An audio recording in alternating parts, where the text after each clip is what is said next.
ഷമി തിലകൻ ചേരുന്നു ടെലിഫോൺ ലൈനിൽ. ഷമി തിലകൻ, എന്തായാലും അമ്മ മൗനം വെടിഞ്ഞിരിക്കുന്നു. പക്ഷേ അമ്മയുടെ ജനറൽ സെക്രട്ടറി പറഞ്ഞു ഇതൊന്നും ഞങ്ങൾക്കറിയില്ല എന്നാണ്. പച്ചക്കള്ളല്ലേ പറയുന്നത്? അറിയില്ലായിരിക്കും. പച്ചക്കള്ളമാണോ എന്നുള്ളത്, അല്ലെങ്കിൽ ചുവപ്പ് കള്ളമാണോ അതോ മഞ്ഞക്കള്ളമാണോ എന്നൊന്നും നമുക്ക് വിലയിരുത്താനുള്ള സത്യസന്ധമായിട്ട് ഞാൻ പറയാണ്, അതിനുള്ള ഒരു കഴിവ് എനിക്കില്ല. അങ്ങനെയാണെങ്കിൽ ഞാൻ അതിനകത്തുണ്ടായനല്ലോ. അപ്പൊ അതുകൊണ്ട് അത് പച്ചക്കള്ളം അല്ലായിരിക്കും. അത്രേ എനിക്ക് പറയാനുള്ളൂ അതിനെ കുറിച്ച്. അല്ല, ഷമി തിലകൻ, കുത്തൊഴിഞ്ഞ് കിടക്കുന്ന ഒരു മേഖല അല്ലേ? ആ മേഖല ശുദ്ധീകരിക്കുന്നതിലേക്ക് വെളിച്ചം വീശുന്ന ചില പരാമർശങ്ങൾ ഈ റിപ്പോർട്ടിലുണ്ട്. അതിൻ്റെ അടിസ്ഥാനത്തിൽ കാരണം ഇപ്പോൾ എല്ലാവരും പ്രതിപട്ടികയിൽ നിൽക്കുകയാണ്, സംശയത്തിൻ്റെ നിഴലിൽ നിൽക്കുകയാണ്, താങ്കൾ ഉൾപ്പെടെയുള്ളവർ. ഇപ്പോൾ മലയാള ചലച്ചിത്ര മേഖലയിലുള്ളവരെല്ലാം ഇങ്ങനെയാണ് എന്ന് പൊതുസമൂഹം അവർ എന്താ പറയേണ്ടത്, ഒരു ദോഷൈക ദൃഷ്ടിയോടുകൂടി നോക്കിക്കാണുന്നൊരവസ്ഥയാണുള്ളത്. അതിൽ നിന്നൊരു മോചനം കിട്ടണമെങ്കിൽ ഈ യഥാർത്ഥ കുറ്റവാളികൾ നിയമത്തിൻ്റെ മുന്നിൽ വരുന്ന അല്ലെങ്കിൽ ശിക്ഷിക്കപ്പെടുന്ന ഒരു അവസ്ഥയുണ്ടാവേണ്ടതല്ലേ? അതിന് അമ്മ ഉൾപ്പെടെയുള്ള സംഘടനകളല്ലേ മുൻകൈ എടുക്കേണ്ടത്? സാർ, അത് എങ്ങനെ പറയാൻ പറ്റും? കാര്യം അങ്ങ് പറഞ്ഞതിനോട് എനിക്ക് എതിരഭിപ്രായമുണ്ട്. കാര്യം ഇത് അങ്ങനെ, സോറി, ഒരിക്കൽ കൂടി ആ ചോദ്യം ഒന്നും ചോദിക്കാം. ഞാൻ അതിനകത്തെ ആദ്യത്തെ പോയിന്റ് അതായിരുന്നു എന്റെ മെയിൻ പോയിന്റ്. അതിന്റെ ആ ഒരു ഫ്ലോ അങ്ങ് പോയി അവസാനത്തെ ചോദ്യത്തിൽ. അതായത് ചോദ്യം ഒന്നുകൂടെ ആ ചോദ്യം ഒന്ന് ആവർത്തിക്കുക. അതൊരു വല്ലാത്ത ചോദ്യമാണ്, അതുകൊണ്ടാണ് വളരെ സൂക്ഷിച്ച് പറയേണ്ടത് മറുപടിയാണത്. അല്ല, ഇതിപ്പോൾ കുത്തഴിഞ്ഞ് കിടക്കുകയാണല്ലോ. ഇപ്പോൾ അന്തരീക്ഷത്തിൽ ഉള്ള കുറേ കഥകൾ, അത് വിശ്വസിക്കാം വിശ്വസിക്കാതിരിക്കാം, അങ്ങനെയോ ആയിരുന്നു. പക്ഷേ ഇതിപ്പോൾ ഈ മലയാള ചലച്ചിത്ര രംഗം ശുദ്ധീകരിക്കേണ്ടത് അനിവാര്യമായിരിക്കുന്നു. അതിലേക്ക് വെളിച്ചം വീശുന്ന ചില പരാമർശങ്ങളാണല്ലോ ഈ റിപ്പോർട്ടിൽ ഉള്ളത്, അല്ലേ? അതിൻ്റെ അടിസ്ഥാനത്തിൽ ഇത് ശുദ്ധീകരിക്കാൻ മുൻകൈ എടുക്കേണ്ടത് അമ്മ പോലുള്ള സംഘടനകളാണ്. പക്ഷേ അവരിപ്പോഴും ഒന്നും പറയുന്നില്ല. അതായത് അവർക്ക് നേരിട്ട് പരാതികളൊന്നും ലഭിച്ചിട്ടില്ല. ഞങ്ങൾക്ക് പരാതി കിട്ടാത്തിടത്തോളം കാലം ഞങ്ങൾ എന്തിന് ഇടപെടണം എന്നുള്ള രീതിയിലൊക്കെയാണ് ഇന്ന് സിദ്ദിഖ് സംസാരിച്ചത്. മറ്റൊരു കാര്യം, അതായത് എല്ലാവരും ഇപ്പോൾ സംശയത്തിൻ്റെ നിലയിൽ നിൽക്കുകയാണ്. ഇപ്പോൾ ആരാണ് പ്രമുഖർ, അതിന് ഉത്തരവില്ല.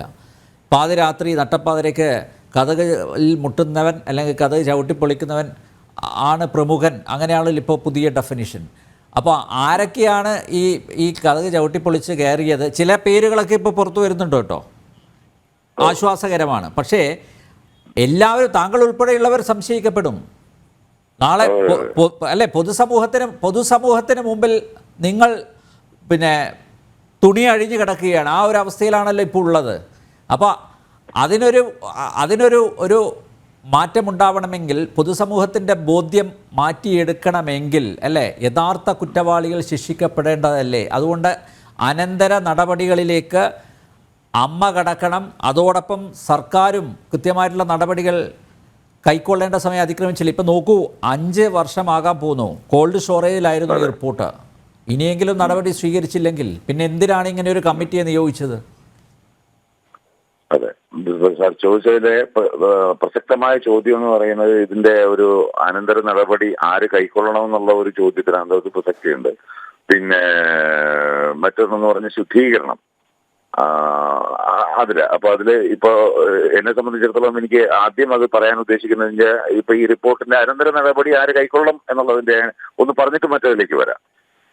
കാര്യം എന്ന് പറയുന്നത്, അങ്ങ് ചോദിച്ചു എന്താണ് ഇതിന്റെ അനന്തര നടപടികൾ പറയുന്ന അസോസിയേഷൻ ചെയ്യണോ അതോ സർക്കാർ ചെയ്യണോ എന്ന്. കാര്യം ഇപ്പൊ നമ്മളിപ്പോ ഈ ഹേമ കമ്മിറ്റി റിപ്പോർട്ട് എന്ന് പറയുന്നത് അത് സർക്കാർ നിയമിച്ച 2017 സ്ത്രീകളുടെ അവഗണനകളും പീഡനങ്ങളും സംബന്ധിച്ച് സമഗ്രമായ ഒരു പഠനത്തിന്റെ ഭാഗമായിട്ടുണ്ടായ ഒരു ഒരു രൂപവെച്ച അതൊരു നമ്മൾ പറയത്തില്ലേ, ഒരു ഫാക്ട് ഫൈൻഡിങ് കമ്മിറ്റി എന്നൊക്കെ പറയാം. അതേ ഉള്ളൂ. അതിനാൽ അതൊരു എന്റെ ഒരു അറിവ് പ്രകാരം അതിന് നിയമപരമായിട്ട് ഒരു ബൈൻഡിങ് അങ്ങനെ ഒരു ബൈൻഡിങ് ഡോക്യുമെന്റ് അല്ല എന്നാണ് എനിക്ക് അറിയാൻ കഴിഞ്ഞത്, ഒരു നിയമ വിദഗ്ധരിൽ നിന്ന് അറിയാൻ കഴിഞ്ഞത്.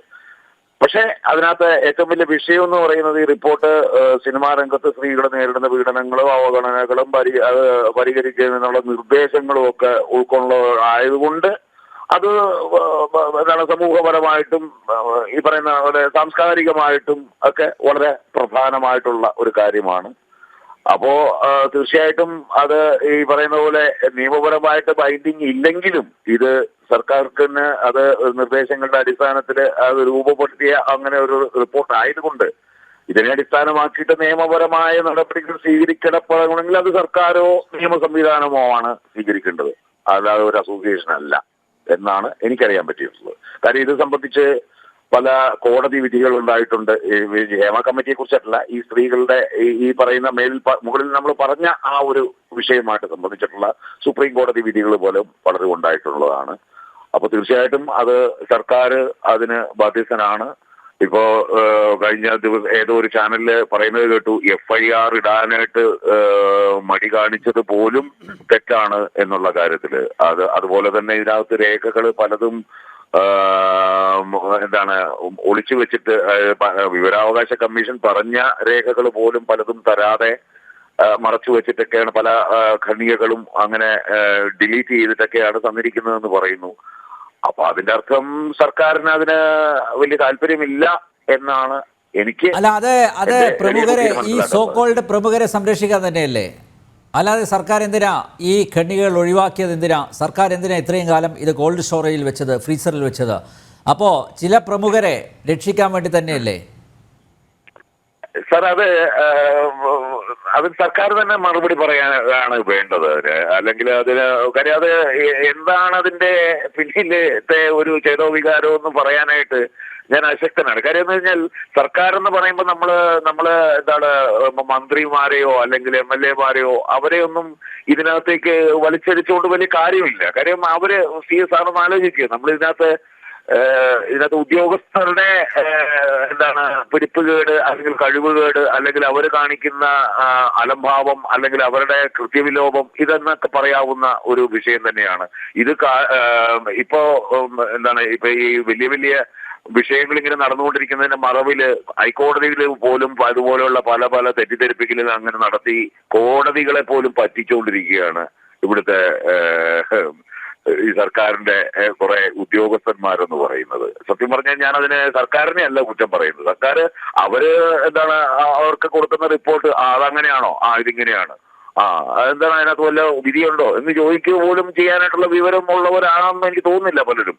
എനിക്ക് ഇന്ന് ഒരനുഭവം ഉണ്ടായി, അത് വെച്ചിട്ട് കൂടെ ഞാൻ പറയുന്നത്. അപ്പൊ അങ്ങനെ വരുമ്പോ സർക്കാരിന് അതിനകത്ത് എത്രത്തോളം അതിന് കഴിവുണ്ടെന്നുള്ളതാണ് അതിനകത്ത് ചിന്തിക്കേണ്ടത്. ഉദ്യോഗസ്ഥന്മാരെ മാറ്റി തരുക അല്ലെങ്കിൽ അവർക്ക് പണ്ട് നമ്മൾ പല ഭരണാധികാരികളെയും കണ്ടിട്ടുണ്ട് ആ ഉത്തരവിടാനായിട്ട് അല്ലെങ്കിൽ ആ ഒരു റൂളിങ്ങിനുള്ള ആ ഒരു പവർ, അങ്ങനെ പവറുള്ള ആർജവമുള്ള എത്ര ആളുകൾ ഉണ്ടെന്നുള്ളതാണ് ഇവിടെ ചോദ്യചിഹ്നമായിട്ട് നോക്കുന്നത്. ഷമീദ് തിലകൻ, താങ്കളുടെ പിതാവ് എത്രയോ വർഷങ്ങൾക്ക് മുമ്പ് പറഞ്ഞതൊക്കെ ഇപ്പോൾ ശരിയായി വന്നില്ലേ? അതിന് ജസ്റ്റിസ് ഹേമ കമ്മിറ്റി വരേണ്ടി വന്നു, അങ്ങനെ തോന്നുന്നില്ലേ? ഇപ്പോൾ സിനിമയിൽ ഇല്ലല്ലോ, ഹേമ കമ്മിറ്റി അല്ലല്ലോ ഇത് ആദ്യം പറയുന്നത്. അതിനു മുമ്പ് തന്നെ മറ്റേ വിനയന്റെ കേസിൽ മറ്റേ കോമ്പറ്റീഷൻ കമ്മീഷൻ ഓഫ് ഇന്ത്യ അതിൽ ജഡ്ജ്മെന്റിൽ വളരെ വ്യക്തമായിട്ട് ഇതേ വാക്ക് തന്നെയാണ് പറഞ്ഞിരിക്കുന്നത്. എന്താണ്, തിലകനോട് ചെയ്തത് നീതികേടാണ്, തിലകൻ പറഞ്ഞത് എല്ലാം ശരിയാണ് എന്ന് അവര് ഒരു ജഡ്ജ്മെന്റില് സ്ഥിരീകരിച്ചിരിക്കുകയാണ്. അപ്പോ ഹേമ കമ്മിറ്റി അതിനുശേഷം ഹേമ കമ്മിറ്റി പോലും ആ ജഡ്ജ്മെന്റാണ് ഫോളോ ചെയ്തിരിക്കുന്നത്. അവിടെയാണ് സാർ ഇതിന് ഒരു ലീഗലി അതിനെങ്കിലും അല്പമെങ്കിലും വാല്യൂ ഉണ്ടാകുന്നത്. ഞാൻ പറഞ്ഞ മനസ്സിലായി.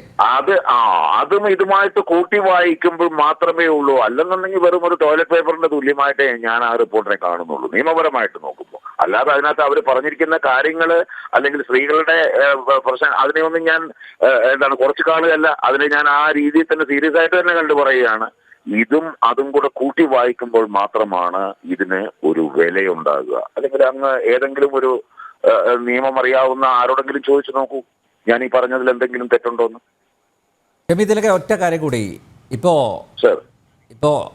കഥകിന് മുട്ടുന്ന കാര്യമാണല്ലോ ഈ റിപ്പോർട്ടിൽ എടുത്തു പറഞ്ഞിരിക്കുന്നത്.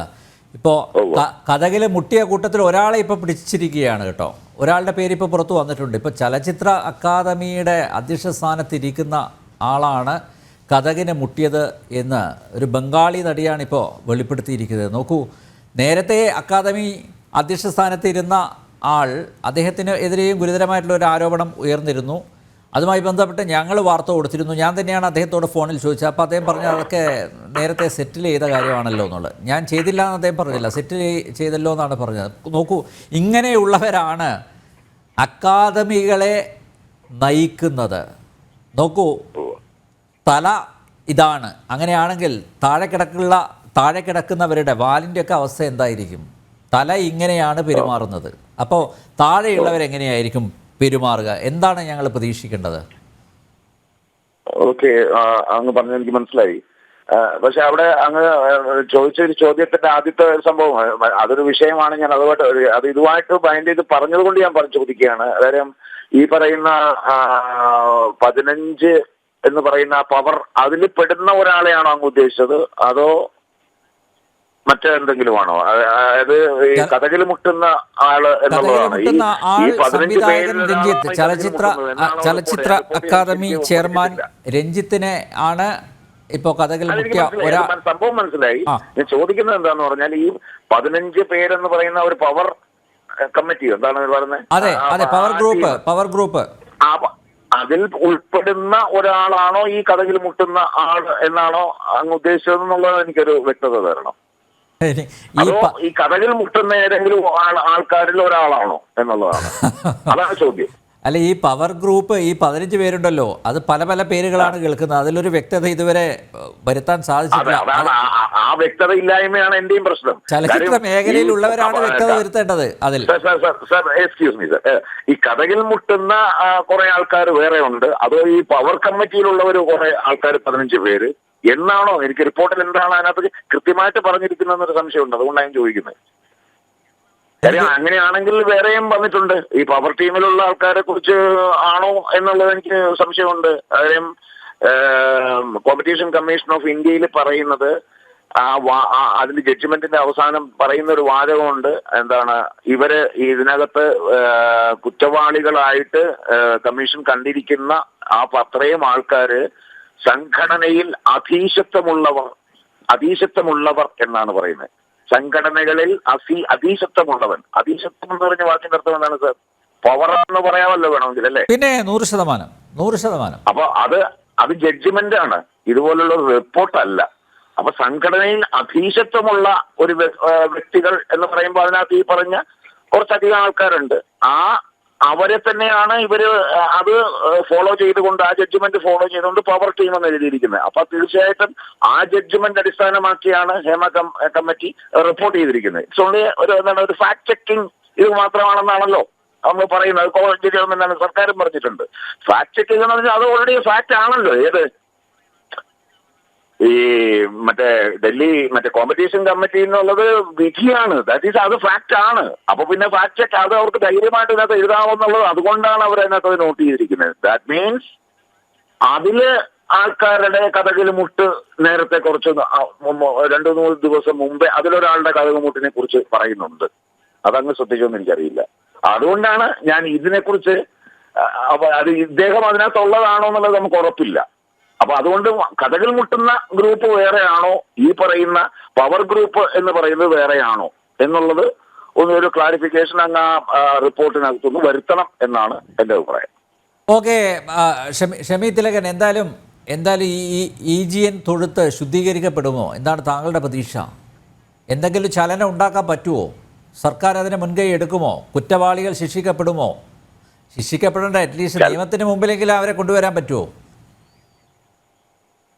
ശുദ്ധീകരിക്കുക എന്ന് പറയുമ്പോ എനിക്കതിനെക്കുറിച്ച് നമ്മളൊരു പ്രതീക്ഷ വെക്കുക എന്ന് പറയുന്നത് അത് ആവശ്യമുണ്ടോ എന്നാണ് എനിക്ക് ചോദിച്ചത്. അനാവശ്യമായ ഒരു പ്രതീക്ഷ വെക്കലല്ലേ? അങ്ങനെ ഒരു എല്ലാവർക്കും ഉണ്ടാകും. അത് അങ്ങനെ നമ്മളെല്ലാവരും പ്രതീക്ഷിക്കും. നമ്മളെല്ലാവരുടെ ആഗ്രഹമാണ് അങ്ങനെ വേണമെന്ന്.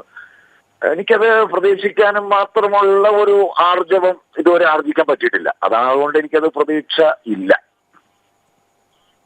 യെസ്, വളരെയധികം നന്ദി Shami Thilakan. Thank you sir. ഈ അവസരത്തിൽ പ്രതികരിച്ചതിന് വളരെയധികം നന്ദി.